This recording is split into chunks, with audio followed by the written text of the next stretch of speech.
This episode contains discussions about sexual crimes and may be inappropriate for some listeners. Please use discretion. In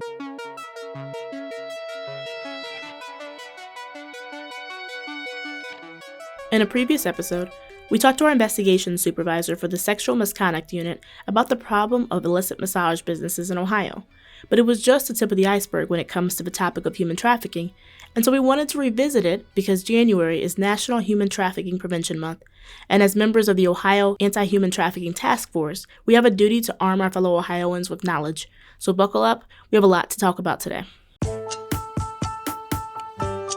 You're listening to MedBoard Pulse, a podcast by the State Medical Board of Ohio. I'm your host, Jerica Kent, Chief of Communications. Let's talk Ohio. Thank you for tuning in to MedBoard Pulse. Today's topic is a bit heavy, but necessary. Today we are talking about Ohio's efforts to end human trafficking.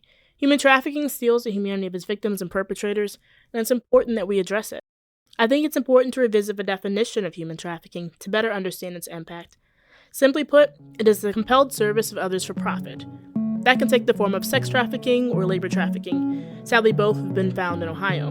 More specifically, labor trafficking occurs when men, women, or children are forced to work against their will through the use of violence, threats, lies, debt bondage, or other forms of coercion.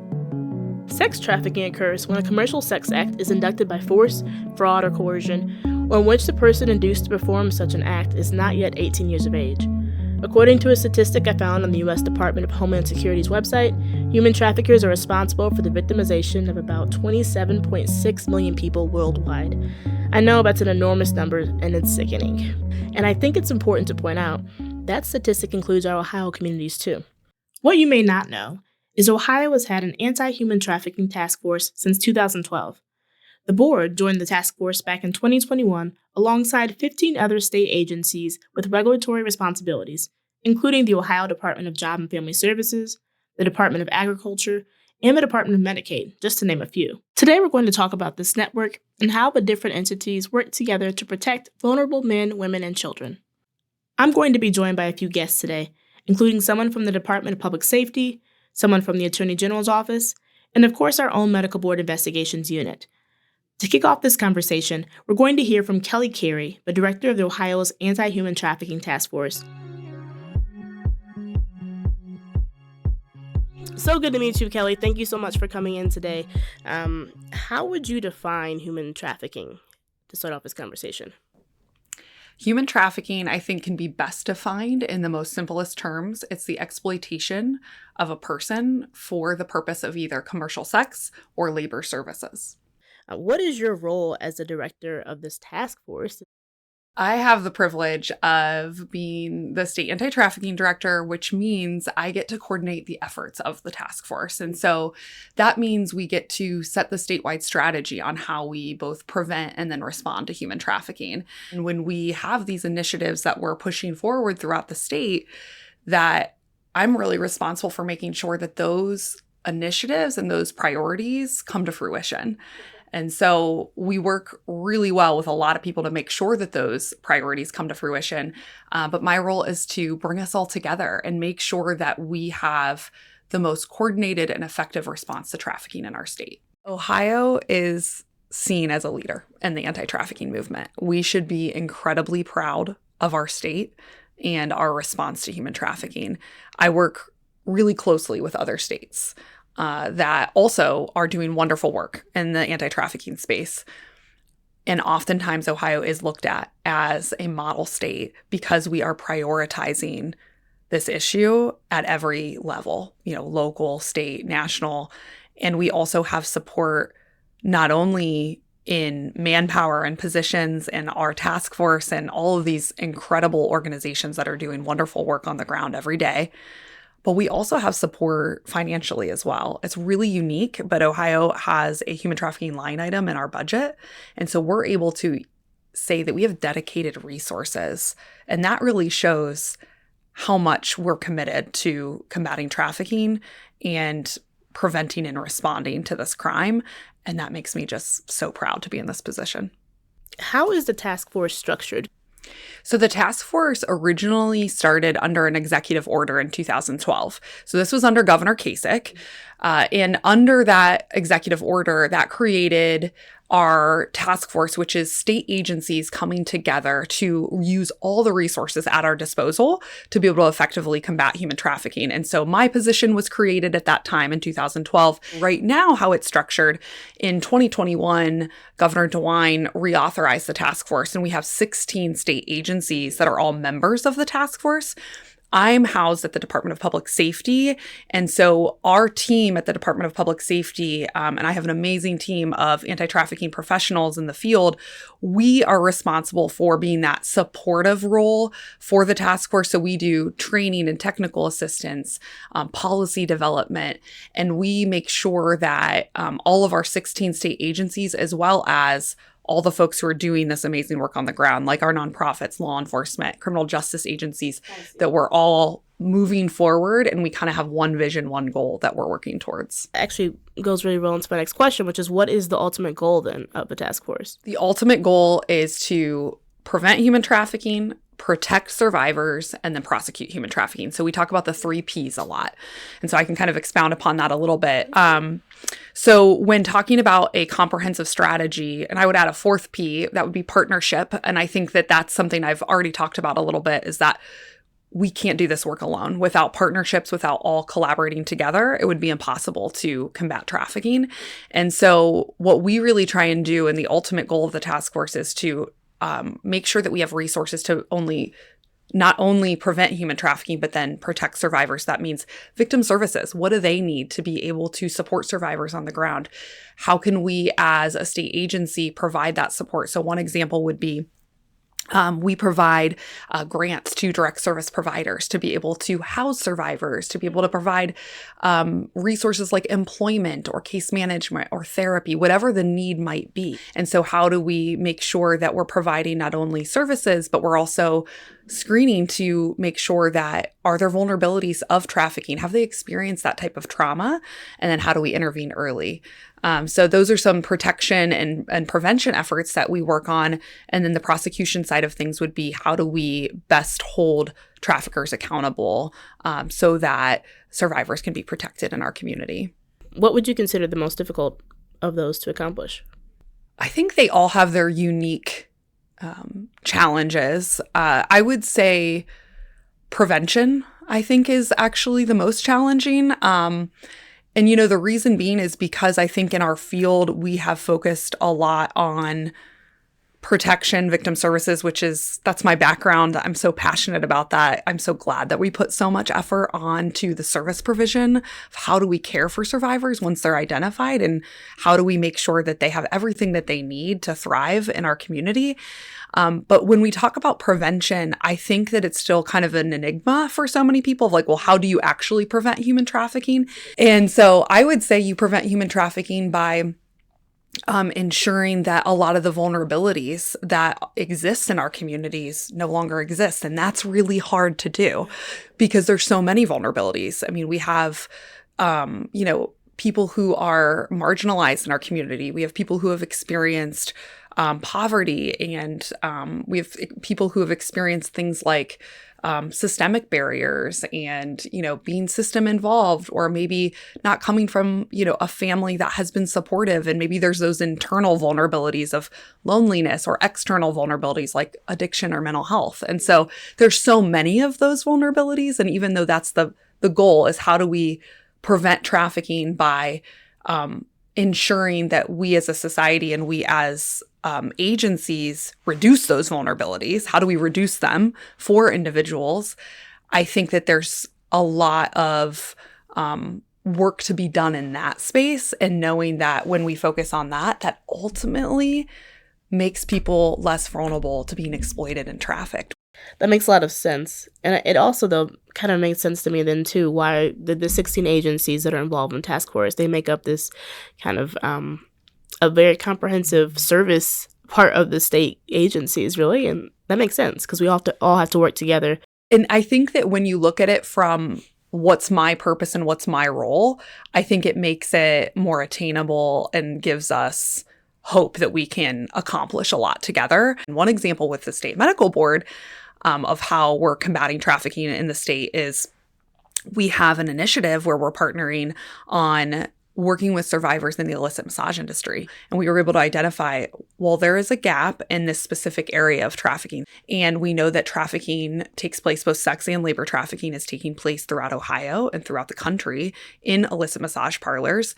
And so how do we work together with the Department of Public Safety, the medical board, we have State Highway Patrol, we have the Department of Taxation, the Attorney General's office, like how do we all come together and support our law enforcement who are investigating trafficking happening in the illicit massage businesses? And then also, how do we provide support to our victim service providers who are doing amazing work? And so we've built a whole program just responding to that. And now Ohio's a leader in responding in that way because we've dedicated so many resources towards this initiative. We know this is a big issue in Ohio, but across the country. Do you feel like the general public has an understanding of human trafficking or recognizes it in its current forms? It's a great question. I think that when I started in this field, which was about 15 years ago, where we were then and where we are now are so different. And we've come such a long way in educating the public on what human trafficking is and being able to identify what that looks like. I still think we have a long way to go, though. I think that there's still a lot of myths out there of what human trafficking actually is, what it actually looks like. I think that can be contributed to sometimes pop culture or media. I also think pop culture and media is a good conversation starter on what human trafficking actually looks like. But we have to be able to then say, this is actually what it looks like on the ground and in reality. What's the most important thing you do to educate the public then so that they do understand this? So our team trains a lot throughout the state. So I have an incredible team at the Department of Public Safety, and we have trained almost 5,000 professionals within the last year. We are really intentional about trying to provide education to professionals who might be encountering somebody who is a survivor of sex or labor trafficking. So those are individuals such as social workers, law enforcement, healthcare workers, our criminal justice system, state agencies, our child welfare workers, all of the individuals that, I kind of named some of those vulnerabilities. We really try and make education available to those professionals, but really we'll train anyone throughout the state, anybody who requests a presentation. And if we can't do it, we try and partner with our nonprofits and our anti-trafficking coalitions on the ground. Also, we do have some really great laws in Ohio that does mandate trafficking education for specific professionals. So one example of that, it is mandated that our children's services workers within their first 2 years of being employed at a child service agency, they have to take a human trafficking training. That's an 8-hour training that's really robust on how to identify and respond. And our office, in partnership with the Department of Children and Youth, got to create that training. Another example is we have a 50-minute training education module on our website that is offered to anybody for free. We also have specific departments within our state agencies that have to take that to be able to receive credit. But I would say beyond education, volunteering. I don't think a lot of people realize that our nonprofits who are providing direct services to survivors every day need volunteers. They need people to be able to provide a meal or serve in maybe a drop-in center or be a mentor or donate food, goods, and services, whatever that looks like for you as a volunteer. So you can make a really big impact by partnering with your local nonprofits in your community that are serving survivors. That's a great way to get involved. What is your message to someone who may be a victim of human trafficking, but they're looking for a way out? I think the first and probably most important thing I would say is there's hope.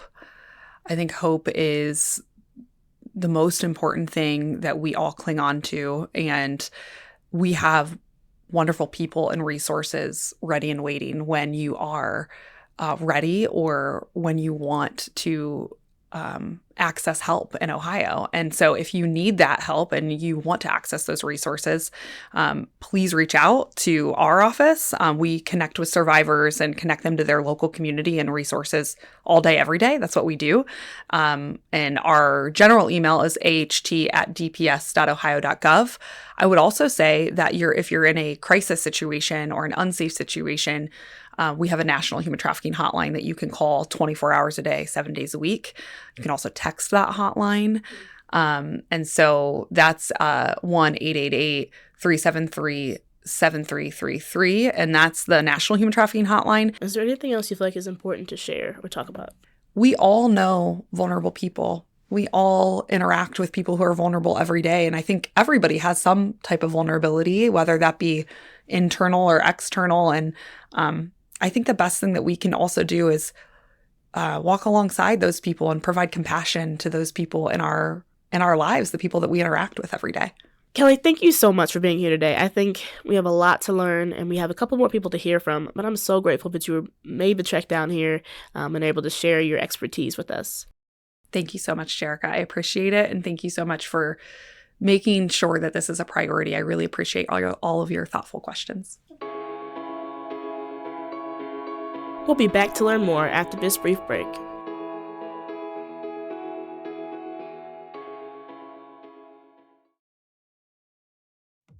Need a list of healthcare providers in your area? Every month, the Medical Board publishes an updated active license roster, which includes provider names, license types, specialty, locations, demographic information, and whether the provider has been disciplined by the board. To view the roster, visit med.ohio.gov. Click the tab About the Board and select Active License Roster.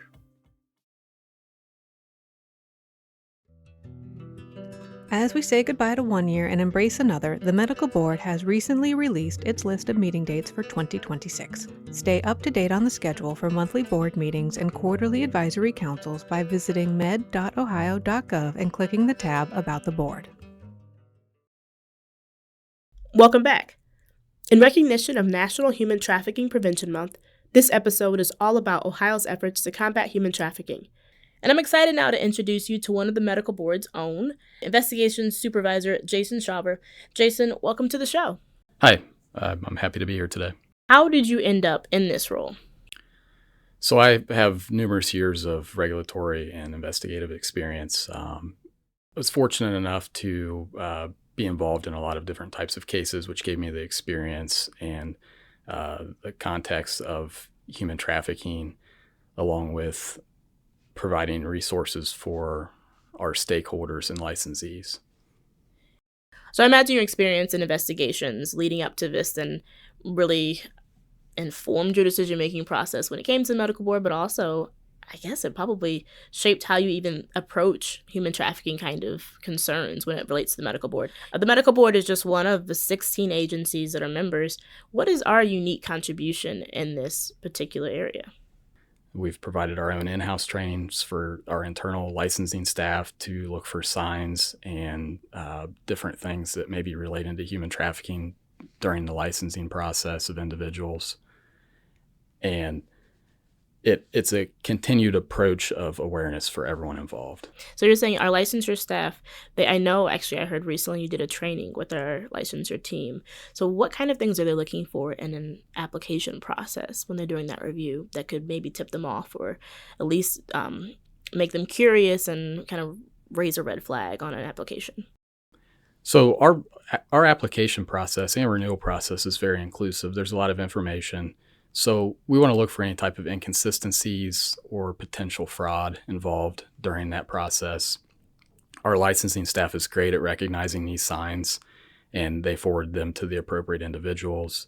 I partnered with the Ohio Department of Public Safety, Office of Criminal Justice Services employee in presenting to our licensing staff the different signs of human trafficking, along with what we may see during the application process. It was a great training. Our staff was very receptive. There were a lot of questions. And I guess it was eye-opening for a lot of people, because if you don't actively work these cases all the time, you might not recognize something that an investigator recognizes pretty quick. Medical board licenses several different professions.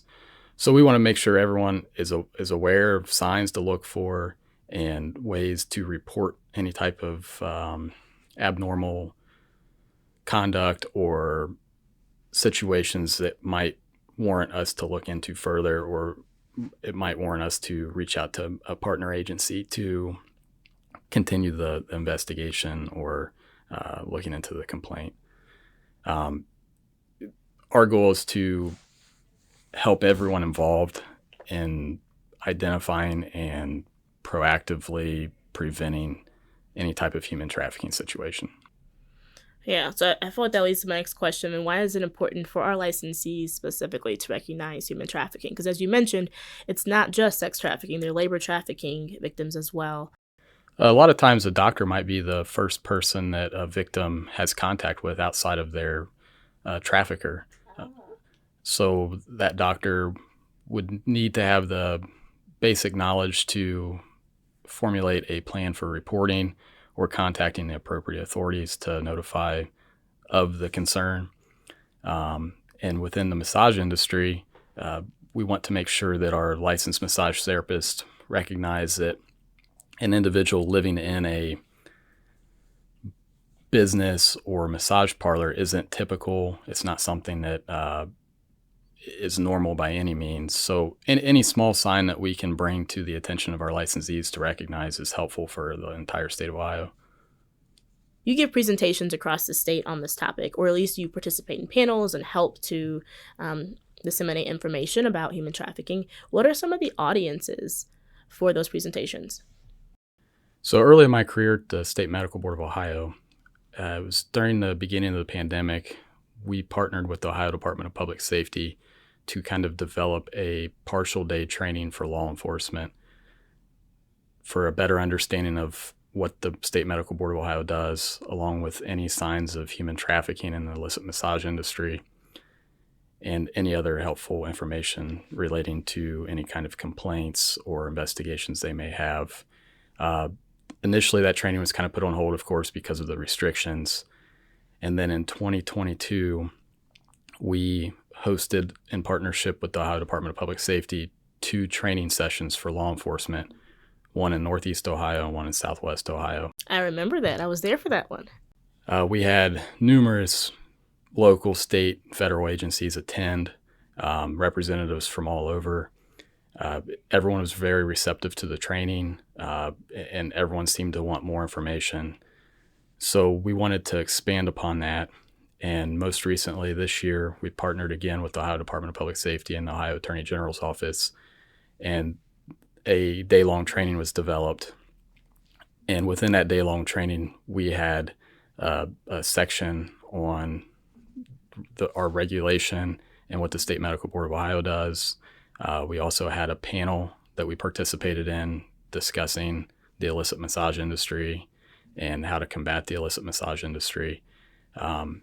With those training sessions, we had prosecutors, law enforcement, victim coordinators, victim services. It was a wide audience that kind of had a complete picture of everyone involved. There were breakout sessions at one of the trainings for the victim services to sit in on their own individualized training. And then there was a breakout session for law enforcement and prosecutors to sit in on theirs. And throughout the training, a lot of good contacts were made amongst everyone. And the ultimate goal is to make sure that everyone's communicating and everyone has the resources and the people they can reach out to effectively work these human trafficking cases together. I see. So it really is bringing everyone to the table for that purpose. Can you, just for the sake of being thorough, I know the last conversation we had on the podcast about human trafficking was specifically with illicit massage. Can you just revisit quickly, you're educating the prosecutors, the law enforcement, the victim coordinated services, those other entities. The medical board plays a specific role in its regulatory authority. What is our authority and why is there the overlap then with those other entities? So at the State Medical Board of Ohio, we have regulatory authority over our licensees within their practice. We also have a criminal code section relating to the unlicensed practice of medicine. Massage therapy is considered to be a limited branch of medicine. So our nexus would be any kind of complaint that comes in relating to the unlicensed practice of medicine or massage therapy with concerns to human trafficking. We are a reporting agency, so when there's criminal conduct found, we coordinate with law enforcement and prosecutors and other entities, other state agencies, to make sure the information gets to the appropriate place, and we want to make sure that any victims are served and provided the needed resources. And are you finding when you take part in these conversations, do people know that the medical board exists? Yes, I think, we're fortunate to have great leadership here at the State Medical Board of Ohio with a great focus on public awareness. And this podcast is a great example, along with our ability to develop these training sessions and along with assisting at different trainings with other state agencies. We are very fortunate in our abilities there. Early in my career, years and years ago, I really honestly didn't know what the State Medical Board did. So I take pride in being able to train individuals that are early in their career, along with individuals that have had an established career, but maybe never had an interaction with the State Medical Board of Ohio, because I know what it's like to be on the other side of things without an understanding of what we can assist with, along with what we do. Do you ever get to engage with anyone who has been rescued or saved from a trafficking situation? In our roles, we do interact or cross paths with victims. We always work in parallel with other agencies and victim services, and we try to provide the resources that are needed to that individual to make sure that they're provided with a positive path forward. And if they have any questions, we want to make sure that those questions can be answered and that they can be helped in an effective way. What would you want the general public to understand about the task force or about Ohio's efforts related to combat human trafficking? I guess the important piece would just be, there's a lot of good resources on the state's different websites, the different state agencies, the task force website. There's a lot of helpful information, background information there, what we do, what all the other agencies do. The more you know, the more you can help. So if you take the time to reach out for additional information, it's helpful for everyone in the state of Ohio. We don't have a one-dimensional way of trying to address this issue in Ohio. It sounds like, again, we are one agency that's part of a whole task force, but also we have different ways and avenues that we're trying to educate, that we're trying to look out for victims of potential trafficking. I know we also have some resources, like some videos we have on our YouTube channel and on our website, and I think at the end of application processes, there are videos about labor trafficking, human trafficking, how to recognize them as providers. So it's really cool to me to see that we're not just saying that we care about this, we're really invested in making sure people have access to the information. And I would encourage anyone, if they have additional questions or concerns, don't hesitate to reach out to someone that may be able to help. We're happy to help here at the State Medical Board of Ohio. Like Jerica stated, we have a lot of resources on our website, and we have a lot of contacts that we can provide to someone if needed. I have to ask you, with the background that you have and investigations and all the things that you've seen and your time here at the Medical Board this last 6 years or so, what's the most rewarding thing to you? A lot of times in investigations, we're dealing with negative subject matter or negative content. So in this role, there's a lot of positives in interacting with the public, along with other stakeholders in the education piece, along with being able to coordinate any type of assistance needed for victims or other agencies. So I truly enjoy being able to provide a positive impact on all of our stakeholders and the public. We have one more guest to hear from after this brief break. Did you know the State Medical Board of Ohio was created through adoption of the Ohio Medical Practice Act in 1896? While many things have changed over more than a century of healthcare regulation, the one thing that's remained constant is our dedication to protecting the public.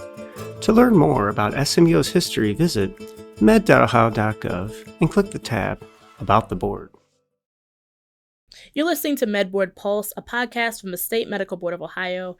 Our next guest, Aaron Dennis, will share his experience as an investigator in the Ohio Attorney General's office. Aaron, thank you for being on the show. You made a point to mention to me that you are specifically a part of the Ohio Organized Crime portion of the Ohio Attorney General's office. Those are a lot of words right there. What is the function of that particular entity? Yeah, so Ohio Organized Crime was created specifically to assist local law enforcement in the state of Ohio.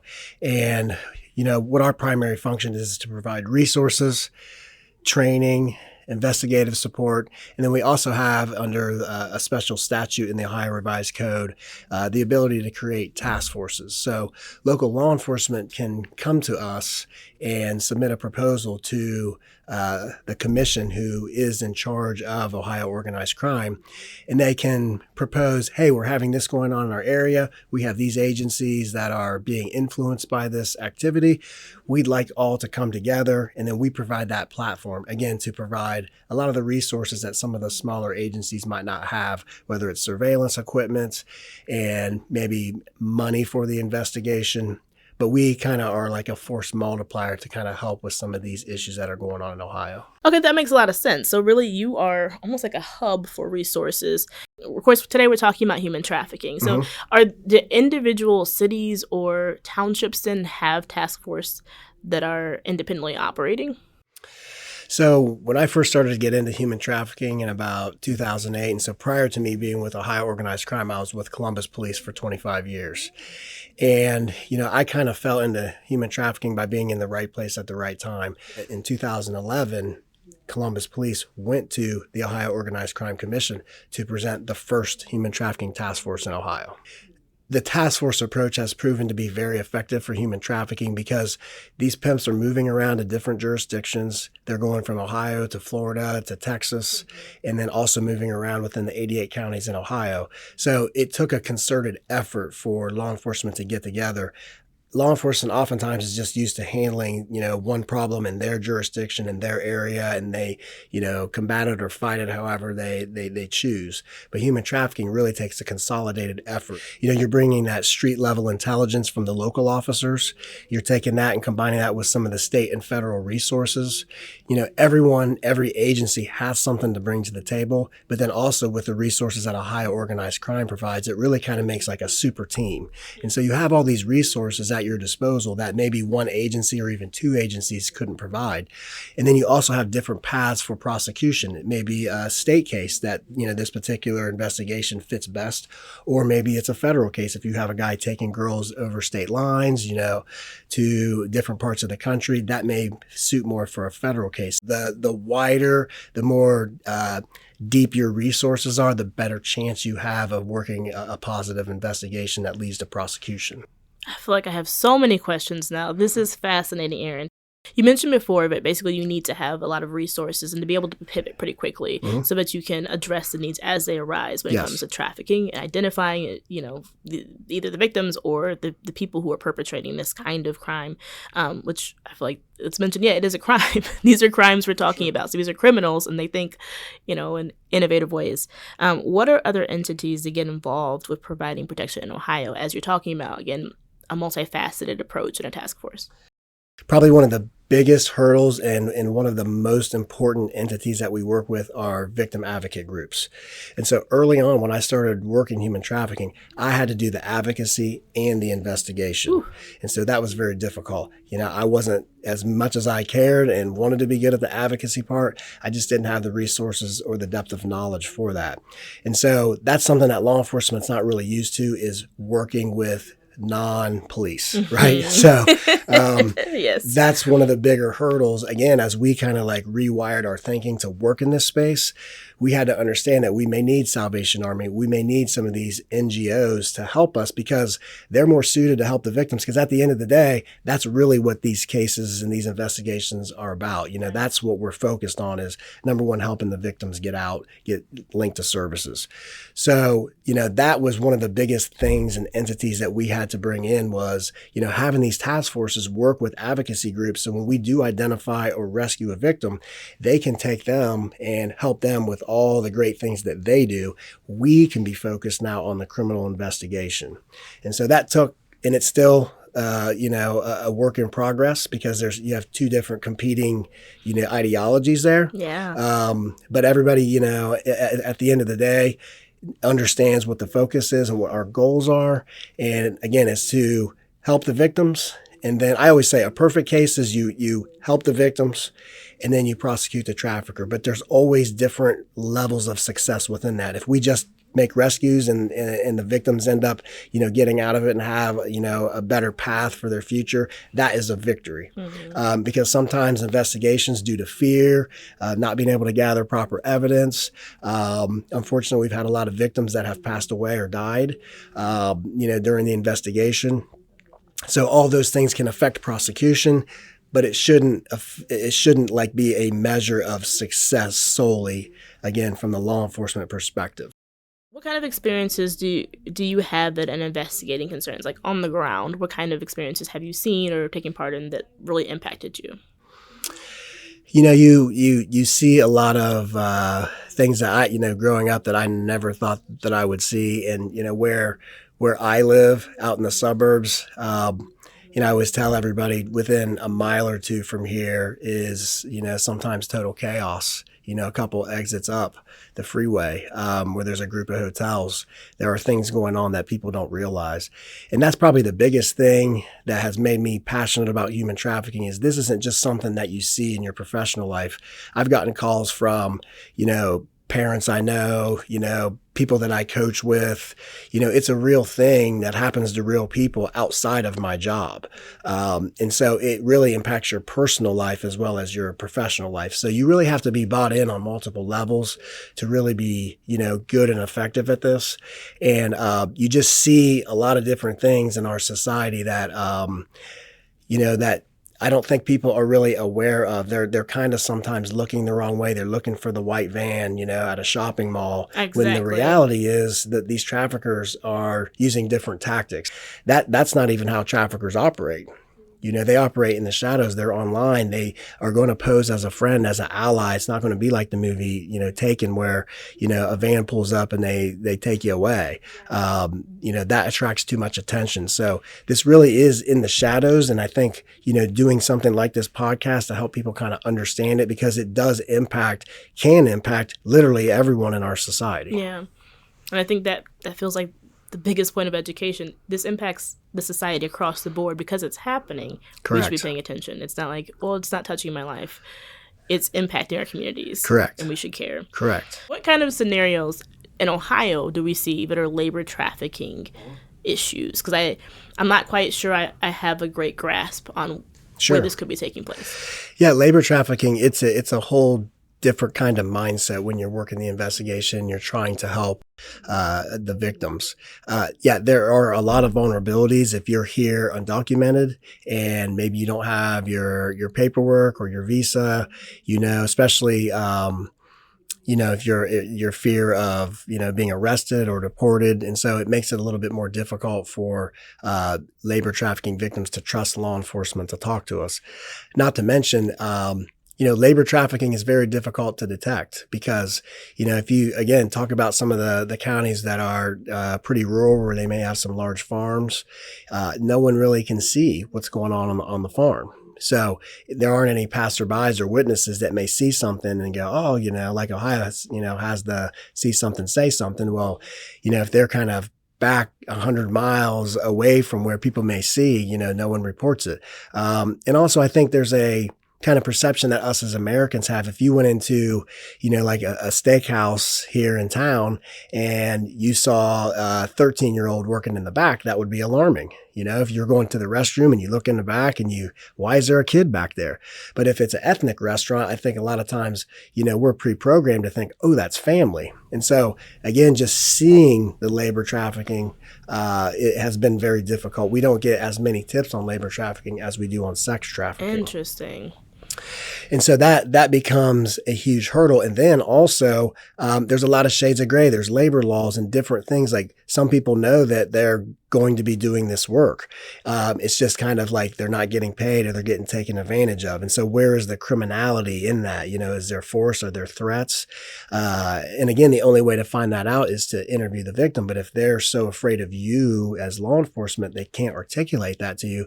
It makes a path for prosecution a little bit more daunting than a sex trafficking case. What resources are available then to victims if they are pulled out of these particular situations? Again, as I'd mentioned previously, our biggest shift was in understanding the value of working with, some of these non-government organizations. A lot of times, especially with our sex trafficking victims, you have this kind of addiction piece that you have to get over first, because it's really hard to even try to talk to somebody about their situation when they're going through withdrawal.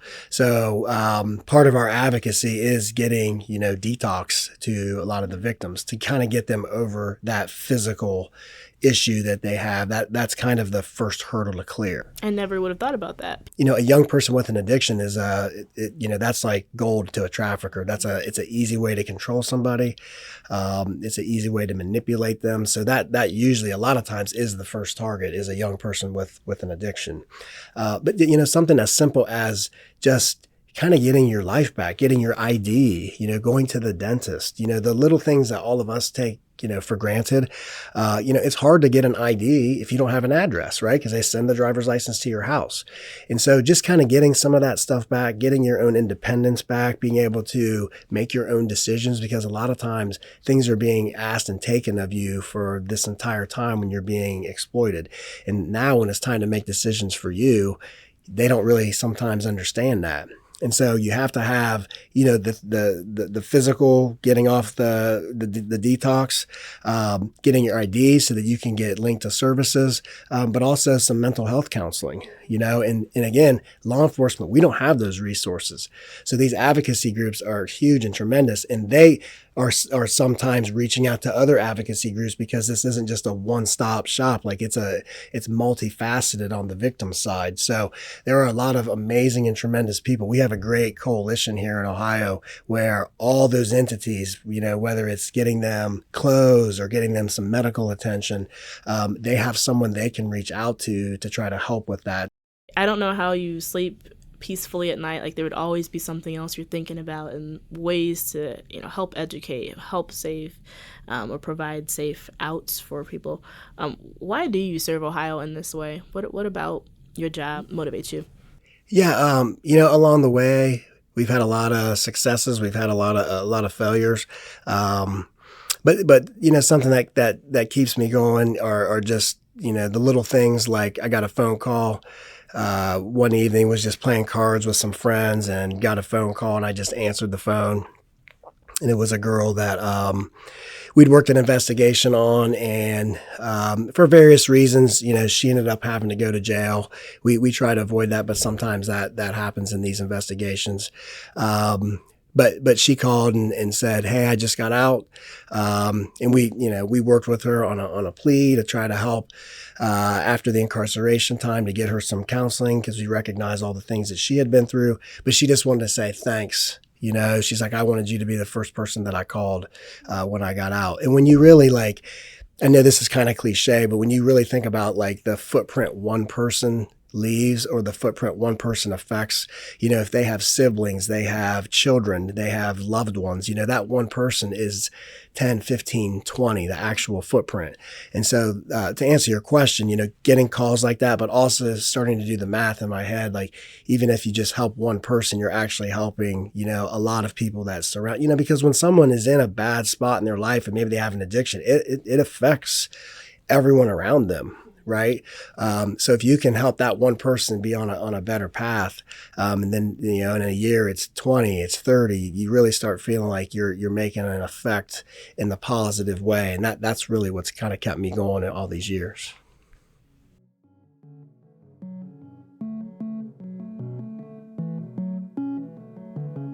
If you've been listening to this episode, it's not an easy topic to discuss.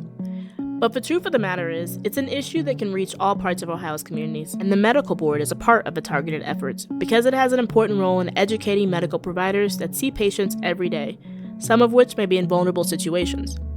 If there's any specific takeaway I give you as a listener, It's that human trafficking is alive and present, and you can learn how to recognize its signs.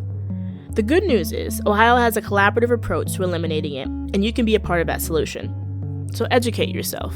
There are many resources available. But also, if you yourself are a victim of human trafficking, or if you know of someone that may be, please ask for help. Call 911. Contact the National Human Trafficking Hotline, 1-888-373-7888, or text 233-733. If contacting law enforcement is not possible for you, tell a doctor or a nurse or teacher or a friend. Help is available to you.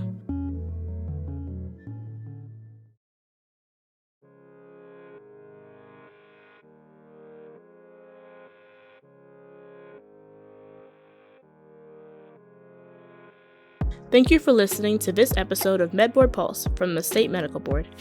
A special thanks to our guest, Aaron Dennis, from the Ohio Organized Crime Office, Kelli Cary from the Ohio Department of Public Safety, and our very own Jason Shawver. The work you do makes a better world. Subscribe today to hear our episodes right away. For more information about the Medical Board, visit med.ohio.gov. You can also email questions or comments to communications@med.ohio.gov. And remember, the more you listen, the more you'll learn, the more you'll share.